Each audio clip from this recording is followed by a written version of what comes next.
दोस्तों नमस्कार। मैं राधेश्याम यादव और आप देख रहे हैं विद्रोही चैनल। आप सबका मेरे विद्रोही चैनल पर बहुत बहुत बहुत स्वागत है। आप मेरे वीडियो को लाइक करें, मेरे विद्रोही चैनल को सब्सक्राइब करें और बेल आइकन दबाना ना भूलें, जिससे जब भी नया वीडियो अपलोड करूं तो उसकी सूचना सबसे पहले आप तक पहुंचे। चलिए बढ़ते हैं वीडियो में आगे। परमात्मा क्या है, वह कहाँ रहता है, उसे कैसे जाना जा सकता है, उसका रंग क्या है, उसका रूप क्या है। अगर आपके मन में भी ऐसे सवाल पैदा होते हैं तो यह वीडियो आपके लिए है। आप बिना स्किप किए इस वीडियो को अंत तक देखते रहें। मेरा दावा है कि आपकी सोच बदल जाएगी और आपकी जो धारणाएं हैं, अब तक आपने जो परमात्मा के प्रति जो धारणाएं बना रखी है, वे सारी धारणाएं टूट जाएंगी। आइए समझते हैं और बढ़ते हैं इस वीडियो में। पर बात तो यह कि हमने उस परमात्मा के प्रति अपने मन में जो छवि बना रखी है, वो एक व्यक्ति है चौड़े कंधों वाला, अति बलशाली। वह हमारी धारणा गलत है। परमात्मा कोई व्यक्ति नहीं, परमात्मा तो एक प्रकाश का नाम है, परमात्मा तो एक अनुभव का नाम है, परमात्मा तो एक अद्भुत आनंद का नाम है, जिसे सिर्फ महसूस किया जा सकता, जिसे देखा नहीं जा सकता। और हमारी धारणा है कि वह एक आदमी है और वह एक आदमी की तरह व्यवहार करता है, और हमारी सोच उसके आदमीपन के इर्द गिर्द घूमती रहती है। लेकिन असल में वो परमात्मा हमारे अपने चैतन्य का परम स्वरूप ही है। जिस दिन हम अपने परम चैतन्य रूप में पहुंच जाते हैं, उस दिन हमें परमात्मा के दर्शन होते हैं। परमात्मा कहीं बाहर नहीं, परमात्मा किसी आकाश में नहीं, परमात्मा किसी मंदिर मस्जिद गिरजाघर और गुरुद्वारे में नहीं, परमात्मा सभी मनुष्यों के भीतर है। लेकिन हम अपने कपड़ों के भीतर जो है, जिसे हम आज तक नहीं जान पाए, जब हम अपने आप को नहीं जान पाते तो परमात्मा को जान पाना तो असंभव जैसा लगता है। हमारे कपड़ों के भीतर, कपड़ों के पीछे जो है, जो हमारा होना है, जो हमारा अस्तित्व है, जो हमारी बीइंग है, जिस दिन हम अपने इस चेतना की पराकाष्ठा पर पहुंच जाते हैं, जिस दिन हम अपने वास्तविक होने को जान जाते हैं, उस दिन हमें परमात्मा के दर्शन होते हैं। हमारा जो अस्तित्व है, अपनी संभावनाओं के शिखर तक पहुंच जाना ही परमात्मा को पा लेना है। हमने अपने को तरह तरह के कपड़ों से ढक रखा है, तरह तरह के विचारों से ढक रखा है, तरह तरह के धारणाओं से ढक रखा है, इसलिए हमें अपना खुद का कुछ पता नहीं। मैं एक छोटी सी कहानी के माध्यम से ये बात स्पष्ट करना चाहूँगा। एक महान संत जो बड़ी दूर तक की यात्रा करके आया था, बड़ी दूर दूर तक की यात्रा करके आया था। एक नगर में एक राजा के महल में मेहमान होता था, और जिस राजा के महल में मेहमान था, वह राजा बूढ़ा हो चला था। उसके महल में जो भी आता, जो भी संत आता, वह उनका आदर करता, उन्हें आश्रय देता और एक ही सवाल करता, क्या तुम मुझे ईश्वर से मिला सकते हो? बिना कोई विचार किए, बिना कोई डिस्कस किए। और अब तक जिन लोगों से उसका सामना हुआ था, सब लोगों ने उसे बातों में उलझाने का प्रयास किया था। और आज जब यह महात्मा उसके महल में आया, तो इसे भी पूरी खातिरदारी के बाद सुबह वह उसके पास पहुंचा और उसने उस महात्मा से भी यही सवाल किया कि मैं वार्तालाप पर विश्वास नहीं करता, और मैं बता देना चाहता हूँ कि यह सवाल मेरा एक ही सवाल है, लेकिन यह सवाल मैं सैकड़ों लोगों से कर चुका हूँ, सैकड़ों सन्यासियों से कर चुका हूँ।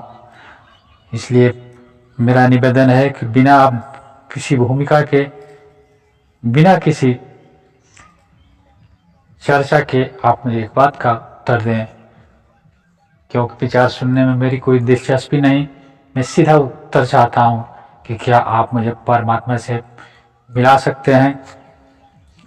वह सन्यासी भी बड़ा अजीब किस्म का था और उसने ऐसा जवाब दिया जैसा राजा ने कभी सोचा भी न था।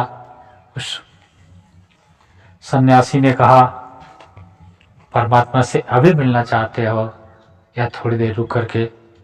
यह राजा तो बहुत घबराया। उसने तो कभी सोचा भी न था कि कोई सन्यासी इस तरह का सवाल करेगा, और घबराहट होना स्वाभाविक है। अगर हम अपने भीतर झांकें, अगर हम कभी अपने कर्मों के प्रति नज़र डालें, तो हम पाएंगे कि हम वस्त्रों के पीछे नग्न हैं। हमारे भीतर न जाने कितने कुत्सित विचार अंगड़ाइयाँ ले रहे हैं। हमारे भीतर कितने ही हिंसा छिपे हुए हैं, कितने लोगों को मारने की, कितने लोगों को लूटने का विचार छिपा हुआ है। अगर आदमी अपने को खोल के दिखा सके तो वह किसी के सामने खड़ा भी ना हो सकेगा। वह राजा भी बहुत घबराया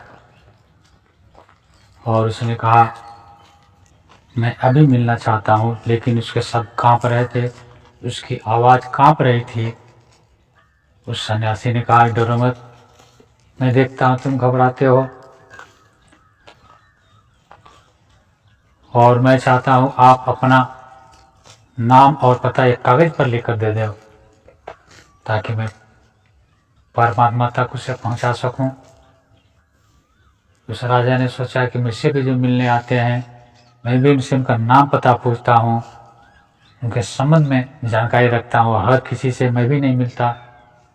इसलिए उसने एक कागज़ पर अपना नाम लिखा कि मैं फला देश का राजा हूँ, मैंने इतने अच्छे अच्छे कर्म किए हैं, मुझे इतनी सारी उपाधियाँ मिली है, मुझे इतने सारे लोग मेरी इज्जत करते हैं। यह लिख करके उसने वह कागज़ उस सन्यासी को पकड़ा दिया। उस सन्यासी कागज़ पढ़ करके हंसा। उसने कहा कि यह मैंने नहीं पूछा था, क्योंकि यह जो कुछ भी तुमने लिख के दिया है वह सब गलत है, झूठा है। क्योंकि तुम्हारी पहचान तो इन कपड़ों से है। अगर तुम्हें राजा से भिखारी बना दिया जाए तो क्या तुम्हारे भीतर कोई परिवर्तन होगा। वह राजा तो कभी सोचा भी न था कि इस तरह के प्रश्न भी किए जा सकते हैं। उसने कहा, मैं तो वही रहूँगा। उस सन्यासी ने कहा, आज राजा से भिखारी बन जाओ, तुम्हारा नाम बदल दिया जाए, तुम्हारा काम बदल दिया जाए, तो भी तुम तो वही रहोगे। तुम बिल्कुल न बदलोगे। तुम्हारे विचार जरूर बदल जाएंगे, तुम्हारे मान सम्मान जरूर बदल जाएंगे, लेकिन तुम तो वही के वही रहोगे। और जो कुछ हमारा होना है, जो हमारी बीइंग है, अगर हम वहाँ पहुँच जाए, अगर उस चीज़ को जान ले, अगर उस सच्चाई को जान ले, तो वही परमात्मा है। उस सन्यासी ने एक बड़ा सा पत्थर उठा करके अपने पैर पर दे मारा। राजा ने कहा, ये क्या करते हो, इसे तो आपको कष्ट होगा। उस सन्यासी ने कहा, क्या इस पत्थर के मारने से जो कष्ट होगा वो कहीं दिखाई देता है। उस राजा ने कहा, दिखाई तो नहीं देता, लेकिन महसूस किया जा सकता है। उस सन्यासी ने कहा, ठीक इसी प्रकार परमात्मा को भी महसूस किया जा सकता है। परमात्मा तो प्रकाश है, परमात्मा तो एक ऊर्जा है, परमात्मा तो एक एहसास है, जिसे एहसास किया जा सकता है। उसे देखा नहीं जा सकता, उसे पकड़ा नहीं जा सकता। और परमात्मा कोई व्यक्ति नहीं, कोई आदमी नहीं, वह तो हमारी चेतना है।